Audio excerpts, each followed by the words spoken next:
సరస్వతి స్వరూపంలో ఉండేటువంటి శ్రీహరి సాక్షాత్కారాన్ని పొందుతూ ఉన్నాం. అరుణారుణంపైన అధరాధరంలో వశసిద్ధులు దాల్చు భవ్య శక్తి ఐరణ్యగర్భ విద్యారహస్యమునేస్తు సహిత వేదాకార మంత్రమూర్తి కొలకు పుట్టిన నాటి తొలి ఉషస్సులలో రాగమ్ములెరిగిన రసికరాశి ముందు వెంకలు లేని పురుడి నొప్పులతోడి ప్రకృతి లేనిన బ్రహ్మ పట్ట మహిషి కాల కవిలోకండారము రస జగత్సృష్టికాదిపరంగ సకల సమోహక మహేంద్రజాల విద్య సర్వనాయిక నాలోన వెలయుగాక. తిరుమల ఆలయకవి పదకవితా పితామహుడు, పదకవితకి ఆశుడు ఆరాధ్యుడు అనుమతిలేనటువంటి అన్నమయ్య అంటారు కదా, హరి అవతారములే అఖిల దేవతలు, హరిలోనివే అన్ని బ్రహ్మాండములు అని. కనుక సకల అవతారములు కూడా ఆయన స్వరూపమే అయినప్పుడు విద్యార్థి దేవతగా యోగాన్ని అనుగ్రహించేటువంటి పరతత్వం ఆయనే. అందుకే ఏడుగొండల వాడు జాతికుండల ప్రభు ఈరోజు హస్త వాహనంపై ఊరేగుతూ ఉన్నాడు. హస్తకు నీర క్షీర వివేకం. దృష్టిలో ఏ ప్రాణి అయినా సరే పాలను స్వీకరించగలదేమో కానీ నీళ్లను స్వీకరించగలదేమో కానీ పాలు నీళ్లు కలిసి ఉండగా నీళ్లను విడిచిపెట్టి పాలను స్వీకరించేటువంటి స్వభావము దేనికి లేదు. అందుకే హంస యొక్క అంతర్గత గుణాలనే కాకుండా బాహ్య గుణాలను కూడా ప్రదర్శిస్తారు. ఎందుకంటే ఎవరైతే సారాసార వివేకం ఉన్నదో వారికి హంసలు భగవాన్ స్వయం అని చెప్పి పరమ హంసలు అని కూడా అంటారు. కనుక అటువంటి పరమ హంసలైనటువంటి వారిని మనం సమాజంలో దారి దీపాలుగా ఆదరిస్తూ ఉంటాం.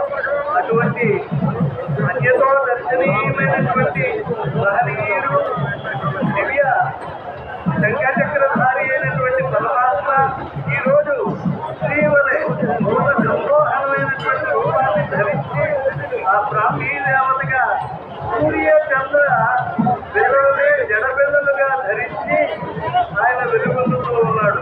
అటువంటి వాగ్దేవత స్వరూపుడైనటువంటి పరమాత్మ అనుగ్రహం వల్ల ఎవరికి ఉన్నతమైనటువంటి మాట రాదు.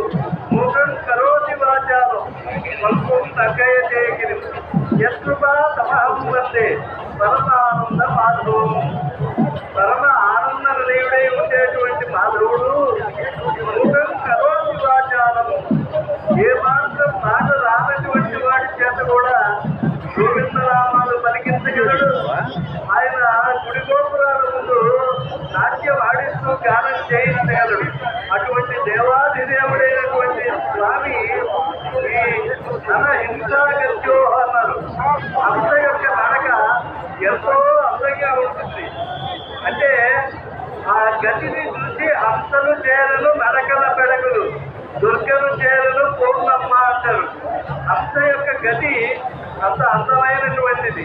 కనుక ఈ హంస వాహనంపై వచ్చేటువంటి పరమాత్మ ఈరోజు ఆశ్రయించిన భక్తులందరికీ కూడా ఆత్మానాత్మ వివేకాన్ని కలిగిస్తూ ఉన్నారు. అంటే లోకంలో ఏది పరిగ్రహించాలో దాన్ని స్వీకరించేటువంటి శక్తి కలిగినటువంటి సామర్థ్యాన్ని ప్రసాదిస్తూ ఉన్నారు. జాలిగుండల వాడైనటువంటి ఏడుగుండల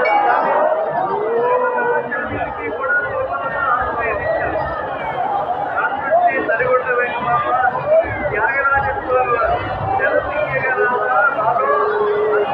తెరతీయగల తిరుపతి వెంకటరమణ అని వెంకటేశ్వరుడు